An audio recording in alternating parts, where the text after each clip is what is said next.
Um, I'll wait for some people to come who are a little on time. I'll move my thing over here a little bit. I love how people come to say hi. Hi. Okay. So let me get this here. So I'm making this forecast about the new moon in Aries. I'm looking forward to the day when this YouTube live will allow for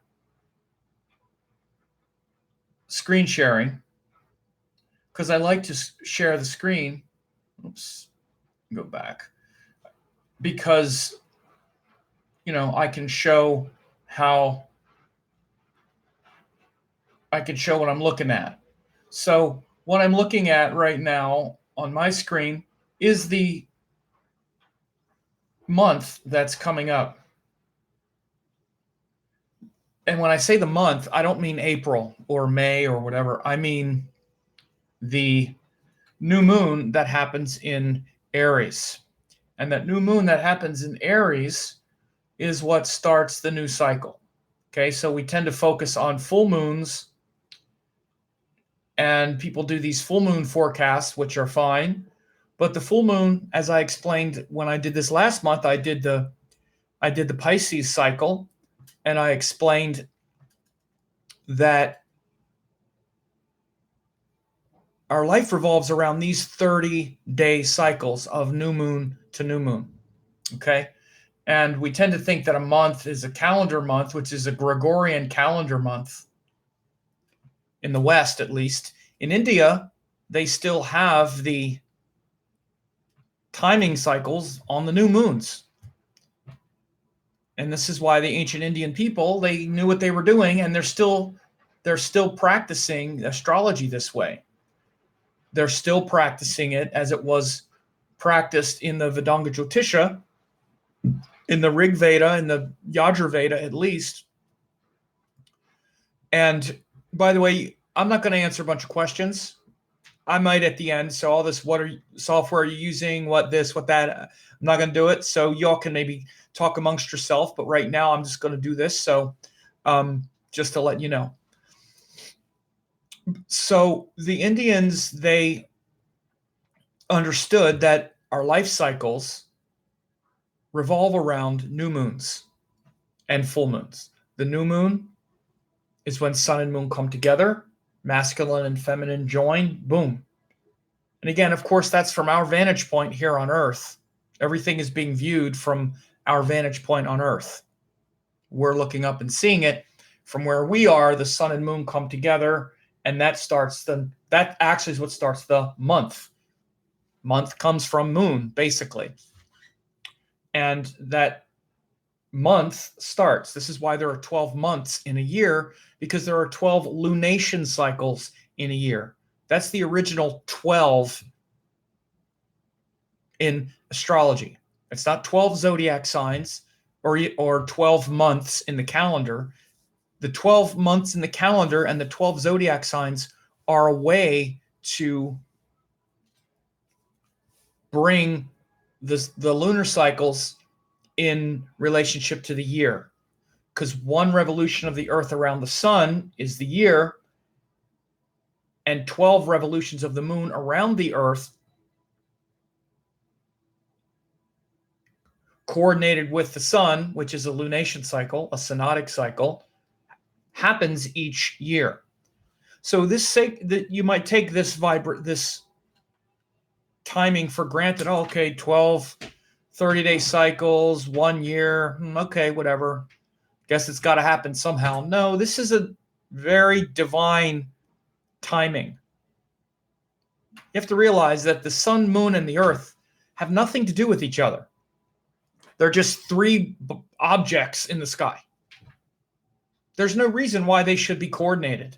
There's no reason why for approximately every one time that the moon goes around the sun, that the earth goes around the sun, the moon goes around the earth about 12 times. We take it for granted, but think about it for a minute. these three objects that have nothing to do with each other have their rhythms perfect, almost perfectly timed. Particularly at this time, and I say this time, I mean the last couple 100,000 years, the sun, moon, and earth have this equidistant relationship from each other, so much so that the size of the moon and the size of the sun look exactly pretty much the same size to us from Earth, because we're in this relationship to where there's 108 sun diameters between us and the sun, and 108 moon diameters between us and the moon.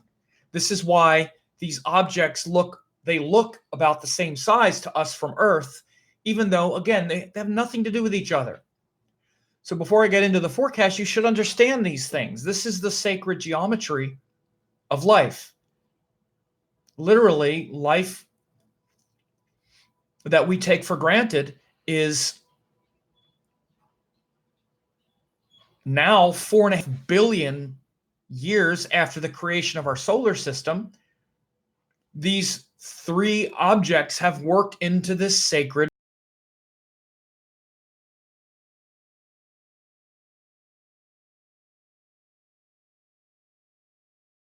Again, the length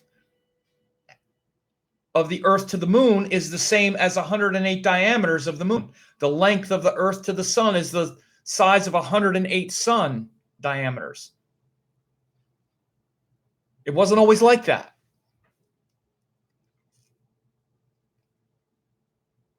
They think that billions of years ago, like literally when the solar system was just forming, the Earth was smashed into by a large object that basically exploded a large portion of the Earth into space. And then the particles and the shattered fragments of that collision came together and formed the moon and knocked the Earth on its axis so that it's tilted, because the Earth is tilted in space like this. Why is the Earth tilted? Well, because something banged into it and knocked it on its side and scattered all this debris in space, and then eventually formed the moon. And then the moon started to orbit the Earth, and then 4 billion years later, which is a long time, these three objects now have this harmonious relationship with each other, so much so that life eventually evolved. If you know anything about the age of the solar system, 4.5 billion years, long time, but there was really no life on Earth until about 500 million years ago. And then suddenly life exploded, what's called the Cambrian explosion. But again, these sound like big numbers, 4.5 billion, 500 million. That's literally like 9/10 of the age of our solar system. There's really no life here. And then 500 million years ago, sounds like a long time, but 500 million, 100,000, they're all big numbers. But again, that's a small portion of life on Earth. The last couple 100,000 years, which has been the age of Homo sapien or human beings, is a small sliver of time relative to 4.5 billion years. So we've only been here the last couple 100,000 years. It's like a breath, even relative to the age of the solar system. Now, I mention this because this is why these lunation cycles, the sun, moon, and Earth, when they line up each month, our entire life is timed to the cycles of the sun, moon, and Earth, your entire organism. New moons and full moons are the beginning and the midpoint of these cycles. And so when the sun and moon come together in one of the constellations, we have that 30-day cycle that year. We're finishing the Pisces cycle now. because about 30 days ago, Sun and Moon came together in Pisces. Now we're at the last couple days, and on April 15th, Sun and Moon are going to come together in the constellation of Aries and in the nakshatra of Ashwini. And I'm going to talk about what that means. And again, that starts the new cycle. Now in India, they still celebrate the months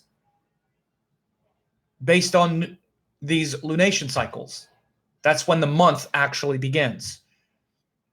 In the West, the Gregorian calendar is just these fixed days. In India, it's generally a fixed day. I believe it's the month of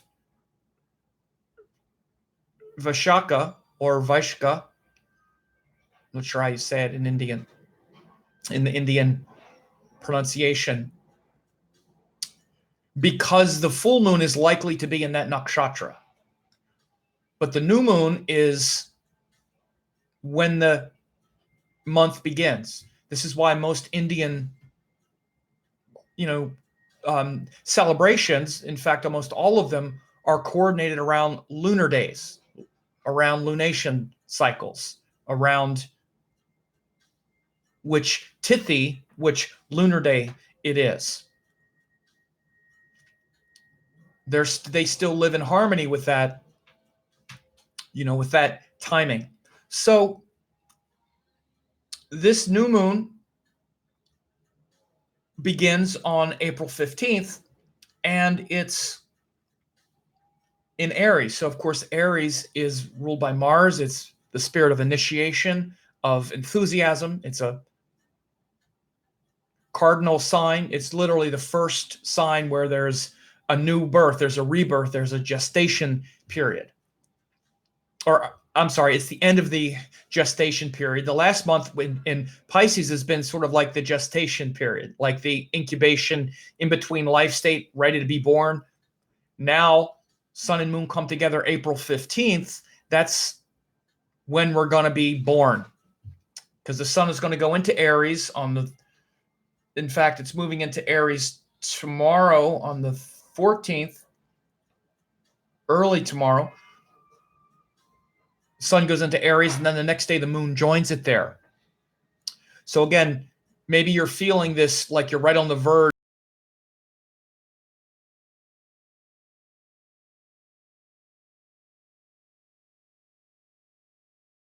that this last month with the moon, with, in the Pisces cycle, it's just been kind of like sort of swimming in the ocean, but kind of not moving forward, just sort of knocking around a little bit in the cosmic ocean for the last month, especially with retrograde Mercury also in Pisces, sort of waiting to spring forth and like a coiled spring ready to go forward. That's kind of where we are right now. So early next week, on the 15th, that's Sunday. Then on Monday, with the work week or what have you, we'll be, ready to hit the ground running. So we're right at that stage now. And it's the next 30-day cycle starts on the 15th, that cycle of Aries. And when we look at the chart, we see that it's also happening in Ashwini Nakshatra. And Ashwini is ruled by, it's the two horses, the Ashwini Kumars. Ashwin Kumars. Kumar means child. And it's the twins, the two horses that were the offspring of the Sun and his wife when they came down to Earth in order to bring healing medicine and power to the earthly realm. They mated as horses and had two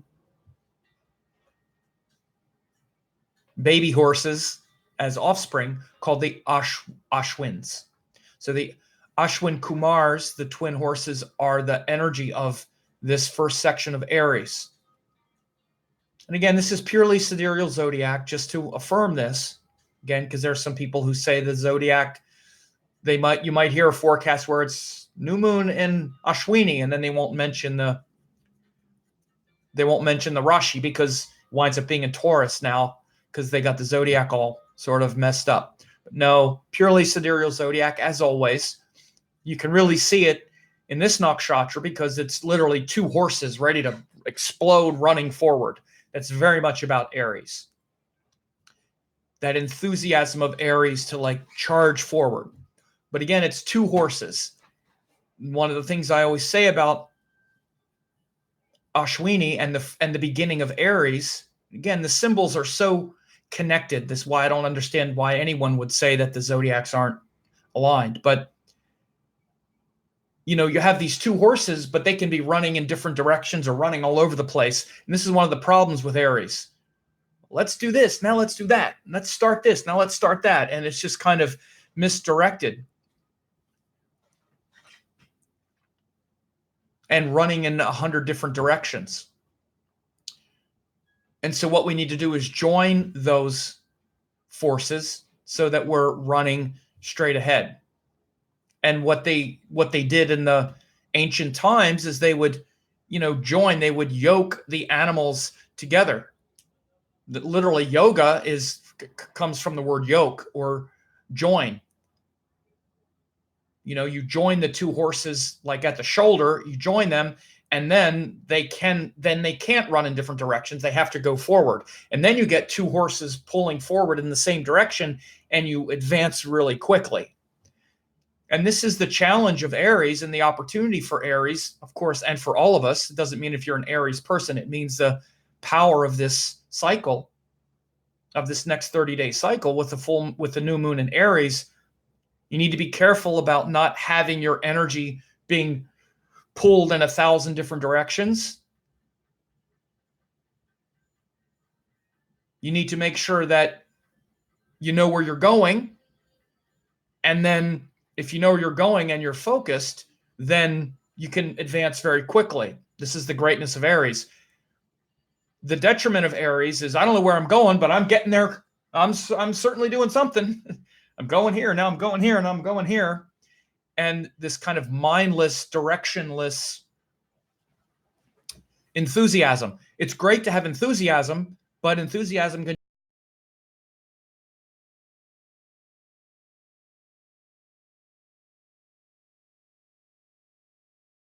it's really quite related to the sort of infant. It's like the first zodiac sign. And you know how just, they're just all enthusiastic and they're like, yeah, yeah, yeah. And they're like, and then they need a nap. It's like all their energy just kind of go, and then they wake up and again, and then, right? And so that's, that can be the detrimental part of Aries, but that enthusiasm is there. And to channel the energy in a forward direction and to enthusiastically pursue what lights you up and fills you with joy and enthusiasm for life is the greatness of Aries. There's that innocent quest for meaning, and it's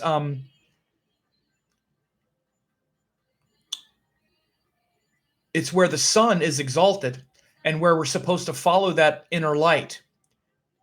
And that inner light, which is the power of the sun, we're supposed to trust that consistent light and inner power. We're supposed to trust it and just act upon it, which is what Aries is, just acting. Without thinking, just trusting our gut and acting. Again, this is why you really see that nakshatra of Ashwini at the beginning of Aries, because it's literally these two horses, even like young horses, like just ready to go, right? It's a great symbol of just unbridled enthusiasm and energy, but also just kind of got to be careful because it could just be going all over the place. And in the deepest sense, Ashwini, when the energy is really channeled, it leads to enormous healing because it has to do with prana, vitality, Of course, this includes things like yoga. And the Ashwin Kumars were the first physicians of the gods, which, it's said that Ayurveda came through the Ashwins, the medical system of India, because it's actually about managing the prana and managing the energy that's running through life. So really this first section of the sky, this first beginning point of Aries, as seen especially, by the zodiac sign itself, because it's of course ruled by Mars, it's fire, it's cardinal, which means it's initiating. And especially this first nakshatra of Ashwini just really shows how life just bursts with courage and enthusiasm. Now, the thing we got to be careful of course, also is just that we're only focused on ourselves and our direction and where we're going, and somewhat at the expense of the opposite sign, which is Libra.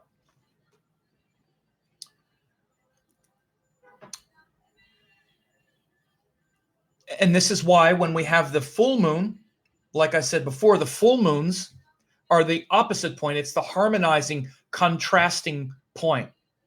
You see, one way to really understand any astrological principle, but certainly anything like signs or houses, planets, is you look at its opposite. The opposite really brings the thing into contrast. If you want to really understand Aries, understand that it's the opposite of Libra, and vice versa, right? Where Libra is about accommodation and wanting to harmonize through equality, Aries is about, no, me. No compromise, me. What I want.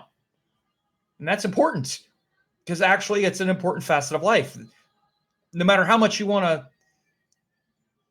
try to avoid it, you're selfish. You are a selfish person. Face it. Even compromise comes because we're going to get something from it.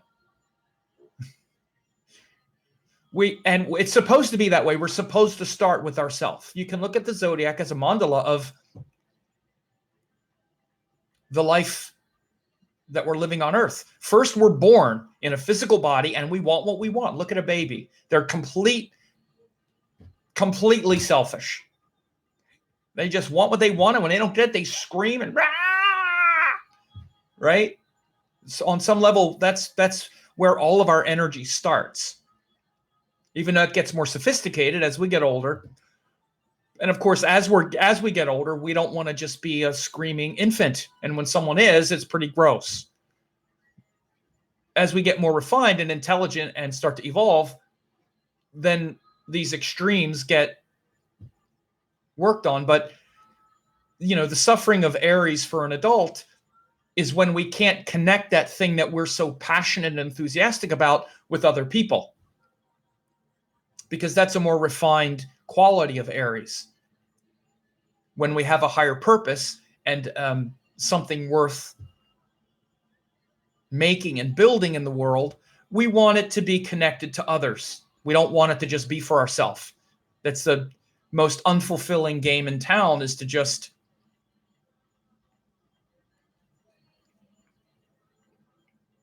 do things just for ourselves. I want to let people know before I forget, I'm going to pop a link in here. I just put a link in there, which is where people can get, I have much more to talk about in this, but I just want to say it before I forget, where people can actually get daily forecasts. And after this live thing that I'm doing with you, I'm going to go to my Facebook for my members who are a part of my member site and do this video, this same reading for each of the 12 zodiac signs. Because this Aries cycle, see, this is how it really works. These are the cycles of life that we're all living each month and every couple weeks. Whether you know it or not, your life is going to, the next 30 days, really revolve around not just these qualities of Aries, but wherever Aries falls for you. If you're a Scorpio, this is your 6th house. So the next 30 days, it's not just Aries, but it's going to emphasize the fact that Aries is in your 6th house. So it's going to be about service, effort, If you're Cancer, it's your 10th house. So this Aries cycle is going to bring in 10th house energies because Aries falls in the 10th sign from Cancer. And these are the 30-day lessons that we're all working on each month, whether we know it or not. We're finishing the Pisces cycle. So, for example, that Scorpio that I just mentioned, who's about to start the 6th house cycle, they just finished the 5th house cycle. That 5th house cycle is about creativity, our heart's desire, the thing we love the most, which often includes children and other things that we love. Now, 5th house becomes the 6th house because that thing we love, that baby, that child, creates the most work. So this is why last month you were, if it's Scorpio, you were all inspired by the thing you love. Now this month you have to serve it and be of service to that thing. That baby that you love creates a lot of work, and you're going to have to be changing diapers and serving that little screaming monster now that you gave birth to it. So what happens when people join my member site and they join this, first of all, it's 14 days for only 50 cents. It's very easy to sign up, but they track these cycles every month. We go and I not only do the general forecast, but for each of the 12 signs, I do a forecast specific to each one. Leo, this is happening in your 9th house. So for you, Leo, this is a 9th house 30 days. So there's a new moon and a full moon forecast. So then in 2 weeks, the members, if you register, whoever the members are, I then will do a full moon in Libra forecast. And it'll be like, okay, so you, Gemini, right now you're in an 11th house cycle because this new moon was in Aries in your 11th house. So now this full moon in Libra is harmonizing the energy of the 11th house with the 5th house because that's where this full moon is happening, that opposite point. So you want to know this, again, whether you take me up on the trial to the member site or not. This is how you want to understand the cycles of your life. This is how they're happening, whether you know it or not. I've been doing these forecasts I've been doing them since 2006. I've been doing daily forecasts since 2006, and these updates, these monthly updates, since then as well. And by the way, not like I care or want any credit for it or anything, but you see all these people now, these Vedic astrologers doing these forecasts with sun, moon, nakshatra. I started this a long time ago. I started doing this a long time ago. You can go back on YouTube and see as well. But I've been doing these a long time.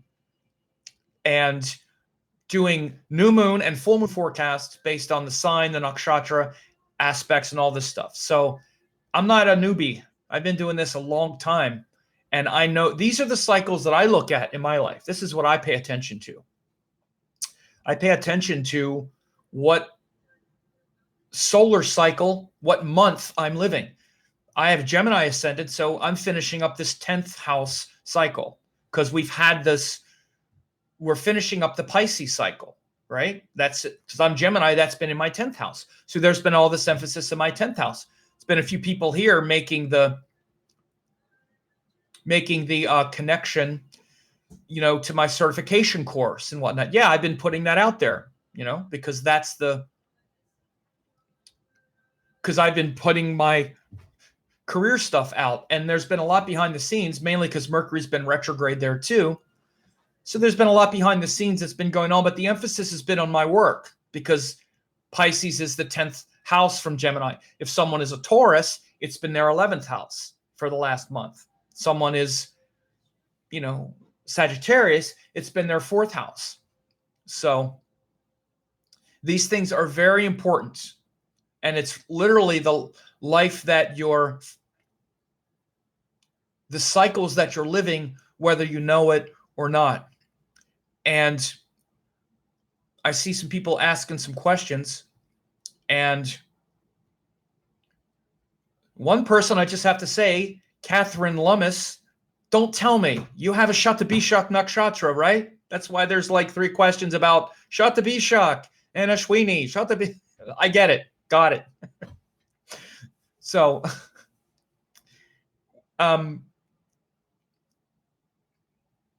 just looking at a couple questions here before I go on for the rest. So this is mainly just to, do this live and to look at maybe some feedback. But I'm going to talk more about the chart in a minute. But if people did want to ask questions, you can ask some questions about the stuff I'm talking about. When you're asking questions about your chart or just stuff like that, it's not really very interesting, honestly. If you have questions about astrology or the cycles that I'm talking about or these kinds of things, that's interesting, and maybe I'll answer a few of them. But so again, the cycles that we're living are shown by these sun and moon cycles. And so with this 30-day Aries cycle, we're all going to be under the influence of Aries and Ashwini. This is the common thing that we all see. Individually, though, again, based on your ascendant, you're going to be experiencing it in a different way. And of course, based on your individual chart, any planets there, it would also be specialized. But you'd be surprised at how the largest, I have to say, the most prominent themes that really dominate each month have to do with these solar cycles relative to your ascendant. So that's why I do these forecasts, not just in general, but also for people who actually want to understand more and really track it. The best way to even learn astrology is to start watching the sky. And this is about the best way to start watching the sky, is notice the sun and moon cycle.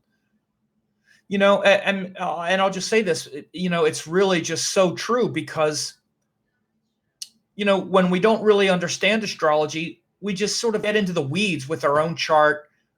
Even when we come online to see like astrology videos or watch people, we look at videos and like, oh, where's my thing? Oh, I have that. What about me? Where's something where I can learn more about me? There's nothing wrong with that. It's fine.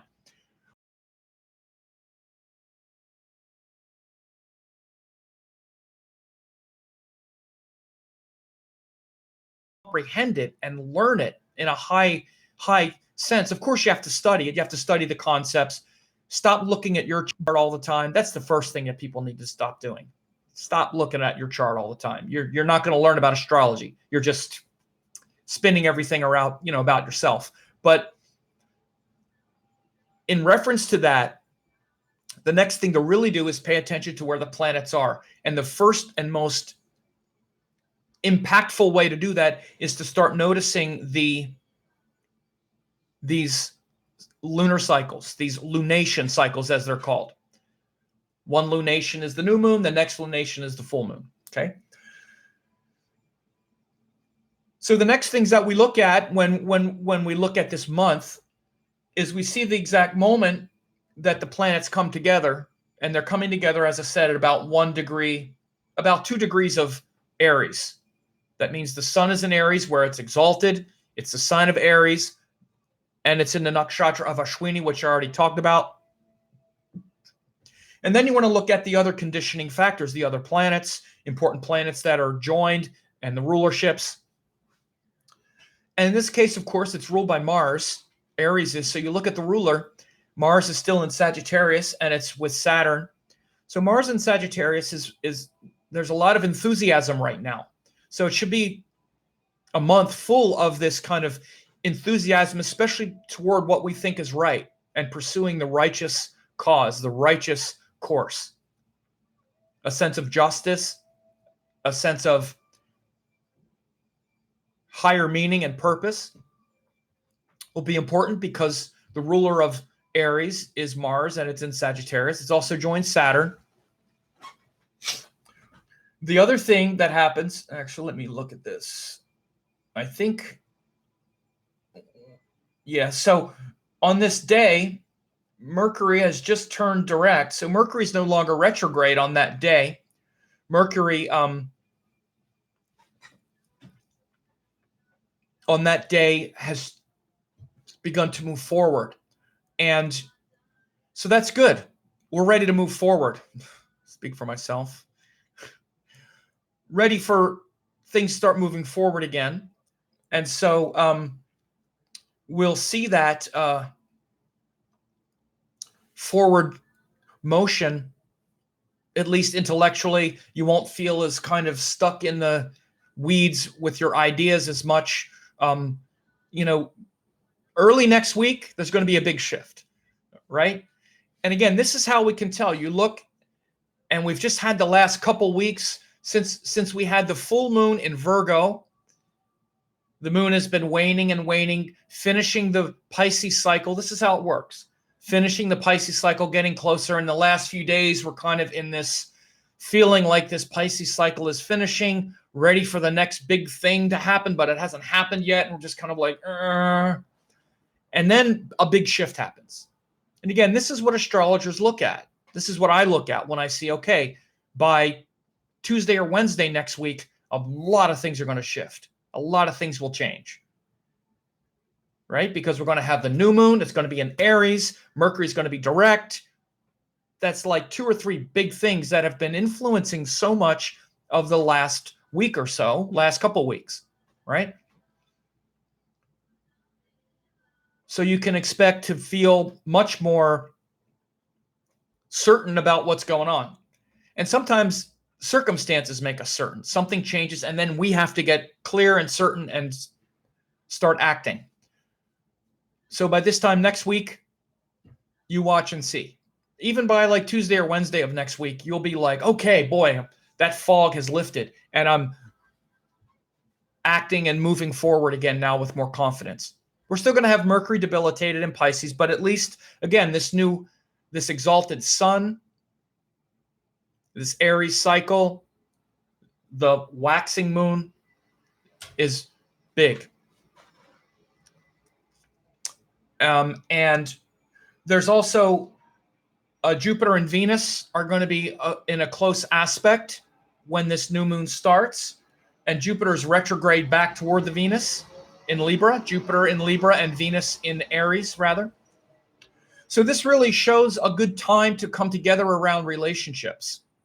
Relationships have been sort of, pretty polarized lately with this Mars Saturn in Sagittarius. Just hasn't felt like, oh yeah, let's hang out and try to get along with everybody. It's been some intense energy. So this Venus in Aries, aspected by Jupiter in Libra, especially Jupiter's going retrograde back toward the exact opposition. Now again, oppositions have a little bit of stress, but at least it's a connection. Better than having no connection would be some kind of dynamic, a sort of dynamic tension, which relationships often have. You just want to understand this principle that even though oppositions are said to be difficult aspects, especially in Western astrology and in general, because it's an opposition. You want to understand that oppositions are a strong glue because there's a certain dynamic tension with it that keeps someone engaged. When there's something there pulling, it's almost like if you got a rope and someone's pulling it, it might be, you got to pull, but at least there's something grabbing you. At least you're grabbing something. At least it's grabbing you, right? So oppositions have that quality. So at least there's an active opposition going on between Venus, which is the relationship planet, and Jupiter in Libra. So you might find where some perhaps difficult some difficult relationship, or maybe what happens is we often just want to sort of tune it out when things aren't in aspect or things aren't working. We just kind of don't have it. We're like, I don't want to bother with it. But again, the opposition says, okay, now I want to bother. Now maybe I'll bother with it. Maybe I'll get engaged. And to be honest, with Venus and with relationship, it's often because of, like sex. If not literally sex, but sex is the sort of hook, but it's the kind of, that sort of relationship dynamic. It's like, okay, I want to be engaged now. And so you'll see oppositions. That's what they do. They get you engaged. Maybe it's a little bit of a stressful engagement or tension, but it's there. And in this case, it's not so bad because it's Jupiter in Libra, retrograde back toward the aspect of Venus. So I would say that the next month that starts in April 15th could show a little bit of improvement. If not, maybe your relationships won't get better, but at least you'll be engaged. You'll be less tuned out and wanting to just sort of tune out because it's just a pain in the neck and you don't want to go through the hassle. So again, you might say, well, I thought Venus was just exalted. Isn't that good? Again, you got to look at everything. Venus was exalted, but it was joined debilitated Mercury. It was also aspected by Mars. Wasn't like, yay, this is a lot of fun. It's kind of like, again, and when Venus is exalted, sometimes we just don't want to do it. It's in Pisces, like, I want to be connected to this big thing. Relationships are work. Sometimes we don't want to do the work when Venus is exalted. Sometimes we want the benefit, which is, again, maybe like the sex or the good time, but we don't want to do the work. And then it moves from Pisces into Aries. Venus and Aries ain't a whole lot of fun. So this dynamic tension between Venus and Jupiter can show some glue coming back into your interactions as well for the next month, starting April 15th. And I guess that those are the main things that I would say. Those are the main themes. I'm going to go and see, because people had some questions that were here that didn't have to do with people's charts or whatever. I'm going to go and look and see. I'm reading your book of yoga and Vedic astrology. I like to know the difference between first house and sun sign. Well, I don't know. They're just different things. How to study Shadbala and Bhavabala. How to study, well, Shadbala is six-prong approach to planetary strength. Bhavabala is the strength of houses. Honestly, Shadbala is it's a complex thing, and it's more important to understand the components of Shadbala rather than the score. It's not really what we're talking about here. I'm going to try to stick to what I talked about, just because. Do we consider the cycle both from the ascendant and the moon? For example, a new moon at 10th, but 6th from the moon would indicate. So take these transits from the ascendant. So when I was talking about the cycles, it's from your ascendant. Okay? It's from the ascendant. That's where you take them, because your life is being lived through the ascendant.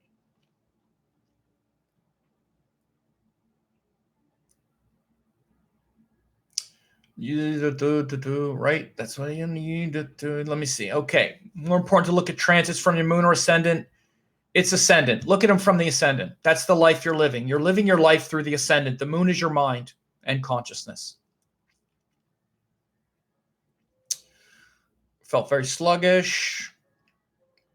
Possibly for broken relationships to get back together, maybe. Yes, maybe. Again, I explained what it is. So instead of just maybe get back together, I don't know. I don't know the relationship.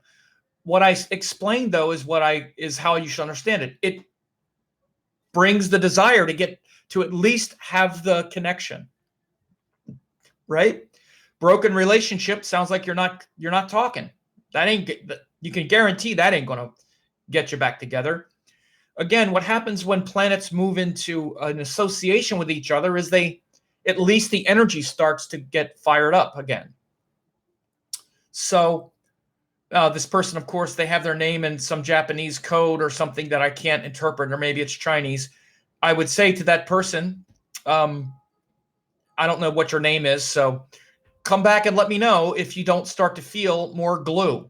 I'm not saying get back together. Again, listen to this for a second, because, again, people always want predictions. Like, predict something. Tell me. Nobody knows for sure, because I don't know the relationship. But that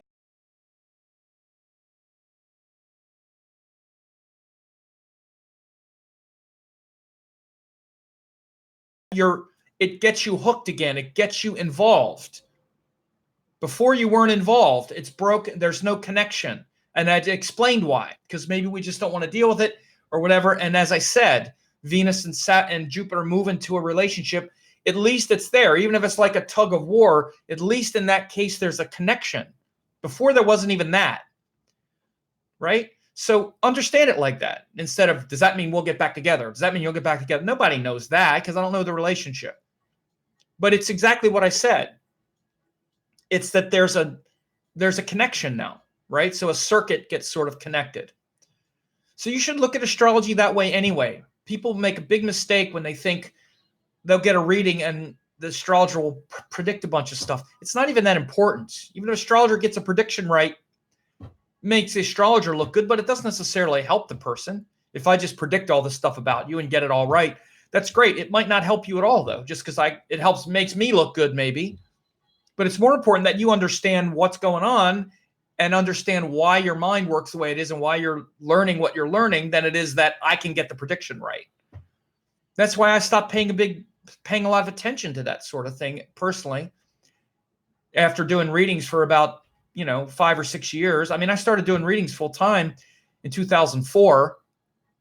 It literally after about 3 or 4 years, and I was good at predictions. And I also realized it doesn't really help that much. It helps, makes me look good. And I gather a lot of, case studies and stuff. And you need to help. I mean, you always make a prediction about what's going to, where a person's life is going, but you want to do it so that they understand what the choices are before them and what their karmic situation is at that moment. Not so that you can say, yes, the relationship will work and you'll have a child in 5 years. It's more that so that people can understand why they're in the situation they're in, what the timing is of what's going on, what the changes are going to be that's influencing things, so that you have more understanding and awareness about your life. So you're not just sort of responding to things hoping that there's this big fortune-telling system that can tell you what's going to happen next. All right? So the Jupiter-Venus, as with everything in astrology, just shows a connection. And of course, what happens on a deeper level is anybody who has planets in these houses, those planets get activated by the transit. Like, for instance, I have my moon in Libra, like right around the same degrees as Jupiter. So Jupiter's gone retrograde over my moon. So I'm feeling that because I have my moon there. But I wouldn't say that for everybody because I don't know if anybody's got planets around 25 Libra, right? But I know for everybody, we're all going to be feeling the cycle, regardless of what's in your natal chart.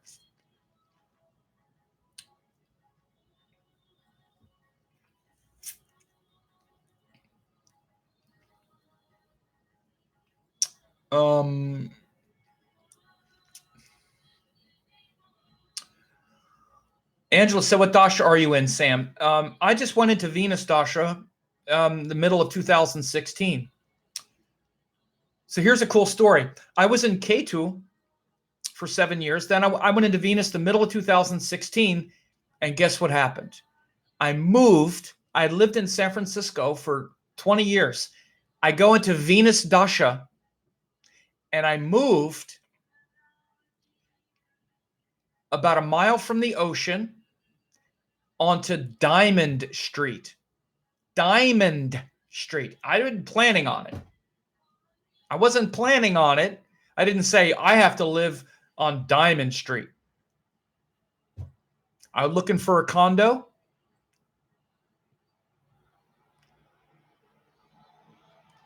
And I started looking and I found a place. And it didn't even occur to me actually until I signed and was ready to move in. I was like, oh my God, I just moved to Diamond Street in my Venus dasha. And about a mile from the ocean, a mile from the water. Totally Venus. So Venus dasha, I buy a condo for the first time, and it's a mile from the water. Venus rules water, Jala. And Diamond Street. Venus rules the diamond gem. My Venus forms a bunch of Raja Yogas. So that's pretty amazing. No, my Venus is in Gemini in the first house. So let's see. Would you say something about Saturn retrograde? No, I'm not talking about that. I've been on here for a bit. It's getting close to an hour. I'm getting a little tired. So,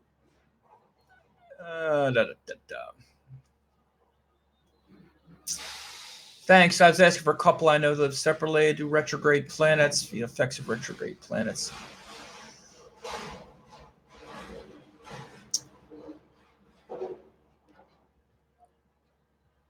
So a lot of just general questions. I've been talking for quite a while, and it could just be any sort of question in the world. I'll set up a time to just kind of answer some questions because people have a lot of questions, and I don't mind. I like answering questions, but after doing all this, I don't want to just answer any sort of question because actually what I'm going to be doing is in a half an hour,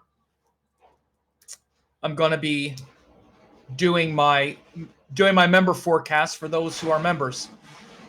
So if you want to actually know how this will affect your sign, like I said before, you can register.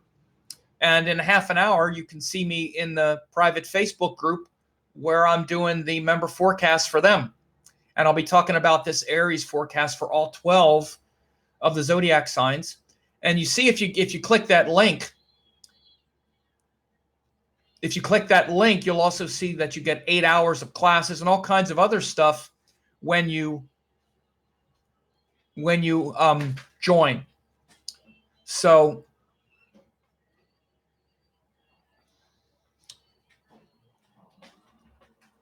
yeah.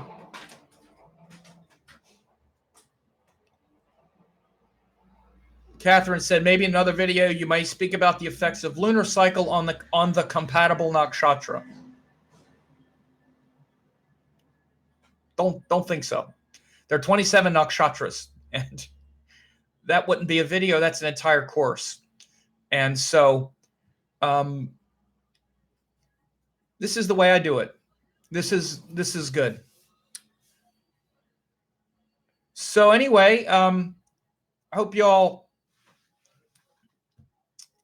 enjoyed this, and I'll end it now and say thank you for coming. And the last thing is that if you're not a subscriber, subscribe to the YouTube channel, then go ahead and subscribe. And if you are, click that little bell so you can get notified. There's a way to get notified when I release new videos, so you get a email about it. And if you don't know, I do quite a lot of videos. I make predictions about current events and updates like this and general. I'm going to be doing quite a few. I'm about to do an entire series on videos based on my book, because I had some amazing news that just happened with my book. And I'm going to be doing a series of videos. If you want to really understand the nature of yoga and Vedic astrology and spirituality, I'm going to do a new series of videos on that. And for a really good reason, because I actually have some extremely exciting news that I'm going to be rolling out. So anyway, everyone have a great weekend and take care.